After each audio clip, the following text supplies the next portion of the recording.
Zoom sur les activités du Centre d'action pour le développement rural dans la commune Cloto 3. Les organisations de la société civile dotées ou non de statut consultatif spécial du Conseil économique et social de l'ONU ESCOSOC ont clôturé ce jeudi à Kouman 2 jours de formation sur l'élaboration des rapports alternatifs et sur le processus de suivi de la mise en œuvre des recommandations du Comité des droits économiques, sociaux et culturels DESC des Nations Unies. Organisé par l'ONG-CADR en collaboration avec le Centre international de conseil, de recherche et d'expertise en droits de l'homme CICREDO et financé par l'Action Solidarité Tiers Monde Luxembourg, les participants ont bénéficié d'outils nécessaires et d'informations appropriées ainsi que des compétences suffisantes pour remplir leur rôle et mission de suivi et accompagnement de l'État. Pour Yaovi Evelounié Maswel Komessi, directeur exécutif de l'ONG-CADR, il va falloir agir sur les causes structurelles de la pauvreté et travailler en matière des droits de l'homme pour vraiment promouvoir le droit de la personne. CADR, dans son rôle de suivi et accompagnement, a initié une formation du 25 au 27 novembre dernier à l'endroit des organisations de la société civile et surtout celles qui disposent de statuts consultatifs de l'ONU. Donc cet atelier de formation vise à accompagner, à renforcer les capacités de ces organisations-là, à pouvoir suivre ou bien à élaborer d'abord des rapports alternatifs qui sont destinés au comité droits économiques, sociaux et culturels de l'ONU et afin de promouvoir ces droits-là qui sont vraiment des droits fondamentaux de l'individu.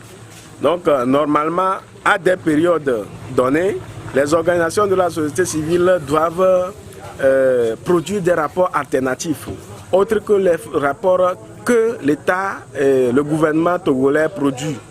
Donc, et ces rapports concernent ce qui ne va pas. D'abord, dans le rapport, on félicite le gouvernement pour les actions entreprises en matière des droits humains et aussi les manquements qu'il faut relever et qu'il faut corriger pour permettre à l'amélioration des conditions de vie de nos populations. Et c'est dans ce cadre-là que la formation a été initiée à l'endroit des organisations de la société civile disposant de statuts consultatifs auprès des Nations Unies. Donc la formation a été initiée en collaboration avec le centre CICREDO. C'est un centre international qui s'occupe de la promotion des droits de l'homme. Avec l'expert qui a été mis à notre disposition aujourd'hui, la société civile sera renforcée et nous pensons même mettre en place un cadre d'échange entre organisations de la société civile et pour nous permettre vraiment de jouer notre rôle de suivi accompagnement auprès de l'État en matière des droits économiques, sociaux et culturels. Par ailleurs, le Centre d'action pour le développement rural CADR dans ses actions a récompensé les meilleurs élèves filles de la commune Cloto 3. Ces élèves ont été récompensés pour la 9e année consécutive lors d'une cérémonie le mercredi 2 décembre à Koumatokli grâce à l'appui financier de l'association Éducation universelle en Afrique EDUAF basée au Luxembourg. Cette action s'inscrit dans le cadre du projet de promotion de l'éducation de la jeune fille à la base dans la commune. Yaovi Evelounié Maswel Komessi nous explique les motivations de l'ONG-CADR en pérennisant une telle action. Comme vous le savez, chaque année, CADR et ses partenaires, notamment l'éducation universelle en Afrique au Luxembourg et EDUAF Luxembourg, essaient de donner un coup de pouce à l'éducation de la jeune fille dans le canton de Kouma à travers le projet de promotion de l'éducation à la base. Donc ce projet qui a commencé depuis 2011-2012 vise à promouvoir l'excellence de la jeune fille en matière d'éducation scolaire. Donc ça permet aussi de contribuer à la promotion de l'éducation pour tous dans notre zone. Vous savez que la jeune fille au niveau rural compte tenu des préjugés, des opinions des uns des autres, de nos cultures, n'est pas poussé à aller très loin dans l'éducation. Mais aujourd'hui, les chiffres, les analyses ont confirmé que la jeune fille a de quoi donner en matière d'éducation. Quand nous observons le paysage politique, aujourd'hui, nous avons une femme pour la première fois au Togo qui est nommée Premier ministre. Nous avons une femme qui est présidente de l'Assemblée nationale, une femme qui est ministre de la Défense. Donc, ce qui prouve la capacité des femmes à pouvoir diriger, contrairement à ce que nos parents disaient, qu'une femme à l'école n'aboutira à rien. Aujourd'hui, nous sommes là pour démontrer le contraire et le paysage politique du Togo nous le confirme, qu'une femme à l'école aboutira à quelque chose et c'est ce que nous sommes en train de voir aujourd'hui. Au cours de cette cérémonie, Madame Afi Victoire Apetor, conseillère municipale représentante de Madame Gruner, cadre de Kouma qui chaque année assure la scolarité d'une dizaine d'élèves, a remercié la bienfaitrice qui par ce geste investit dans l'humain et pour son meilleur devenir à travers l'éducation. Madame Afi Victoire Apetor que je vous propose de suivre.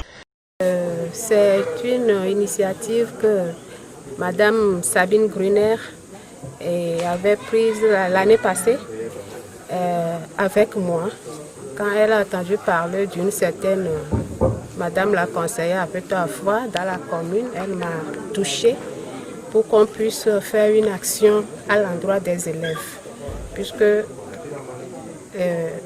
l'élève c'est l'avenir d'un pays. Elle a pris sur elle payer la scolarité de ses élèves dans toute la commune, au niveau des CEG et du lycée de la commune. Donc cette année, l'action est centrée sur les 10 meilleurs aux 3 examens, à savoir le CEPD, BPC et le probatoire. Donc cette année, nous avons payé l'écolage à ces 10 meilleurs de la commune. Son objectif, c'est d'encourager, de booster la jeunesse à aller loin dans l'éducation. Elle fait la culture de l'excellence dans la commune. Elle veut que demain, qu'il y ait aussi des cadres dans notre commune. Voilà pourquoi elle est engagée dans cette activité à travers son association Aide Femmes et Enfants. Par cette action, nous voulons qu'ils aillent de l'avant et qu'ils deviennent les cadres de demain pour l'avancement de notre pays, le Togo.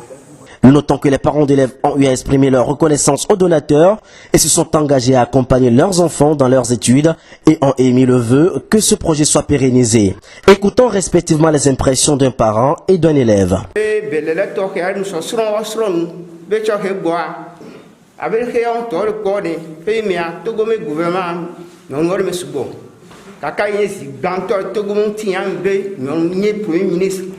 Président de l'Assemblée nationale, ministre de la Défense nationale. Nous connaissons et nous avons fait nous n'avons ministre de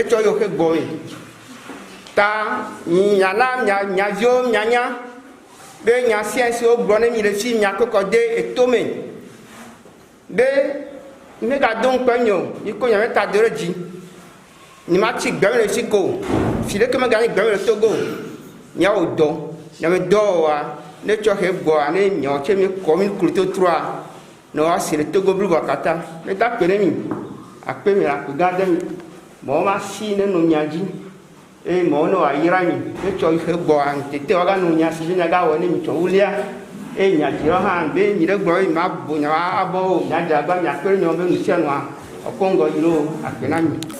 Le directeur de l'OMG CADR, messieurs les directeurs d'école et parents, c'est avec un grand plaisir que nous sommes réunis cet après-midi pour célébrer la culture de l'excellence et la promotion de l'éducation de la jeune fille dans le canton de Kouma. Ce geste, loin d'être une cérémonie festive, dénote que la place de la jeune fille, c'est sur les bancs d'études et non la cuisine. Nous remercions les organisateurs et partenaires financiers, spécialement Éducation universelle en Afrique. Nous souhaitons que cette initiative se poursuive afin de relever l'énorme défi qu'est l'éducation de la jeune fille, surtout en milieu rural. Une fois encore, merci. Et la vallée Akbelo. Créé depuis 2000, l'ONG-CADR s'est donné pour mission de contribuer à l'amélioration du cadre de vie des populations de la commune Cloto 3 et ses environs. Rappelons que l'ONG-CADR a organisé des vacances utiles du 15 septembre au 15 octobre dernier. Ces vacances utiles se situent dans le cadre de la mise en œuvre du projet de redynamisation du tissu social pour une gestion responsable du terroir, dont les objectifs étaient entre autres d'amener les élèves à s'intéresser à l'agriculture, de faire rêver les enfants, de faciliter l'accès à l'information pour une meilleure orientation et de lutter contre la pauvreté.